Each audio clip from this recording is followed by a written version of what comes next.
Car metro plus સાથે હું છું કૃષ્ણા। સમાચારોની શરૂઆત કરીએ તો નોટબંધીના 19મા દિવસે રાજ્ય સરકારે લોકોને રાહત આપવા કેટલાક મહત્વના નિર્ણય લીધા છે, જેમાં આગામી ટૂંક સમયમાં રાજ્યના 3000 પેટ્રોલ પંપ પર માઇક્રો એટીએમથી લોકો નાણાં ઉપાડી શકશે।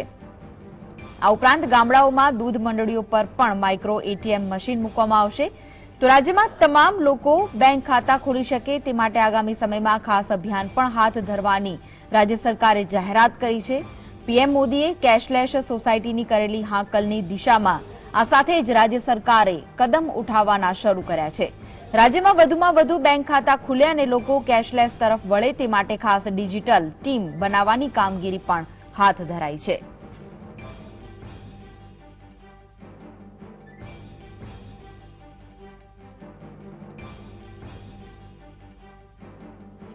બેંકમાં જેના અકાઉન્ટ ખોલાવવાના બાકી છે એની અકાઉન્ટ ખોલાવવા માટેની ઝુંબેશ ને વધારે સઘન બનાવવા માટેનું નિર્ણય કરવામાં આવ્યો। ગઈકાલથી આ ઝુંબેશ ઓલરેડી શરૂ કરવામાં આવેલી છે અને આજે 3 વાગ્યા સુધીમાં લગભગ 738 જેટલા કેમ્પ્સનું આયોજન કરવામાં આવ્યું અને એમાં લગભગ 54,600 નવા બેંક એકાઉન્ટ ખોલાવવામાં આવ્યા છે। ઓછા ખર્ચમાં બહુ જ સુવિધાપૂર્વક રીતે તરત ને તરત ડિજિટલ પેમેન્ટ કરી શકાય કે જે આપણે કેશમાં પેમેન્ટ કરીએ એટલું જ સરળ હોય છે અને એનાથી બધા વ્યવહારો ખૂબ સરળતાપૂર્વક કરી શકાય અને એમાં પણ સ્માર્ટફોનની પણ કોઈ જરૂરિયાત વગર એક સિમ્પલ ફીચર ફોનથી પણ આ વ્યવહારો કરી શકાશે। આપણા રાજ્યમાં 3000 જેટલા પેટ્રોલ પંપ આવેલા છે। એ બધા જ પેટ્રોલ પંપ ઉપર POS machine, point of sale machine એ મૂકવામાં આવશે। આ 10 દિવસમાં આ કામગીરી કરવામાં આવશે અને લગભગ 1,500 જેટલા પેટ્રોલ પંપ્સ ઉપર આગામી 3 દિવસમાં આનું ઇન્સ્ટોલેશન પૂરું થશે, જેનાથી પેટ્રોલ પંપ પર તો જે એમને પેમેન્ટ કરવાનું છે તો થઈ જ શકશે, પણ એની સાથે સાથે કેશ વિડ્રોવલ પણ થઈ શકશે।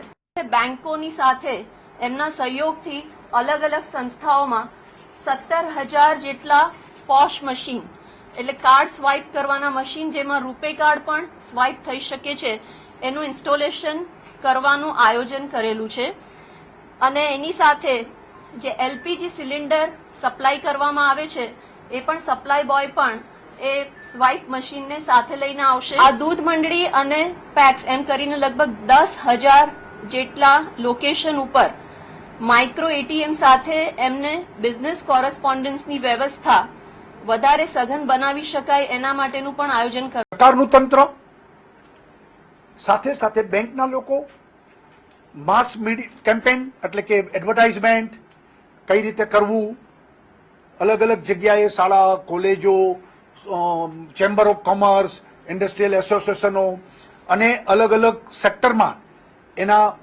માટેની એક પ્રદર્શન કરવામાં આવે કે કેવી રીતે ટ્રાન્ઝેક્ટ કરવાનું છે। આવનારા દિવસોમાં કેશલેસ વ્યવસ્થા ઊભી થાય એ દિશામાં આખી દુનિયા ચાલી છે, તો આપણે પણ એ દિશામાં ચાલીએ એવી મારી ગુજરાતની જનતાને વિનંતી છે અને આપના માધ્યમથી બધા લોકો એ દિશામાં અમે કાલથી કેમ્પેન કરવાના છીએ, તો એ એડવર્ટાઇઝમેન્ટો છાપામાં આપશું, તમારા ચેનલોમાં પણ એ એડવર્ટાઇઝમેન્ટોને આપણે રિલીઝ કરવાના છીએ।